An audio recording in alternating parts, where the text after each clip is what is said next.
want to refer to an article, a really rather remarkable article, I think, from a Israeli news outlet, Breaking Israel News, it's entitled.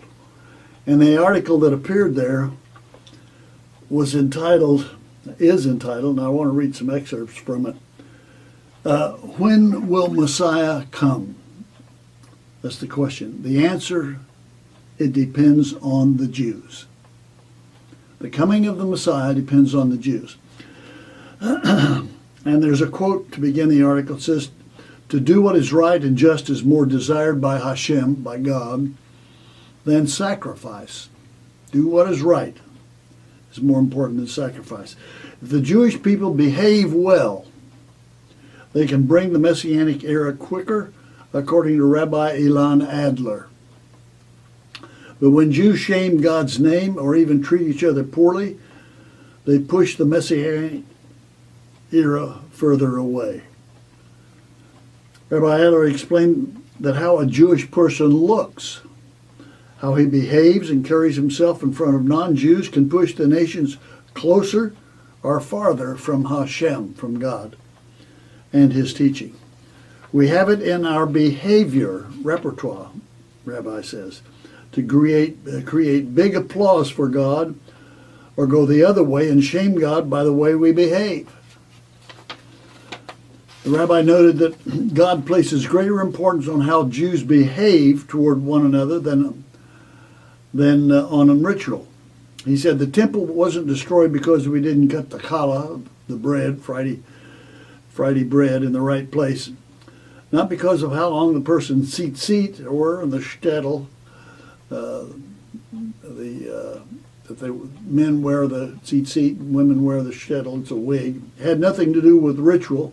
It was all because of our behavior. Rabbi Adler said that the coming of the Messianic era depends predominantly on how Jews behave. When Jews are more God-conscious, when Jews make God look good in the world and are kind, considerate, and decent human beings, the Messianic days come closer. And finally, he says, modeling superior behavior, that is what will usher in Mashiach, the Jewish Messiah. Modeling superior behavior.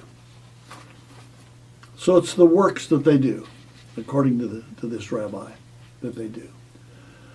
But I would suggest that there is a very significant factor that's overlooked, at least from the Christian standpoint and from the standpoint of the New Testament. Jesus referred to it. And Jesus, you will remember, was condemned because he identified himself as God. The high priest asked him, tell us, you're under oath. Are you the Messiah? Are you the Son of the living God? And Jesus said, I am. I am. That's a prelude to an understanding of Yahweh. And he was condemned. The high priest tore his clothes and said, we've heard enough. This is blasphemy.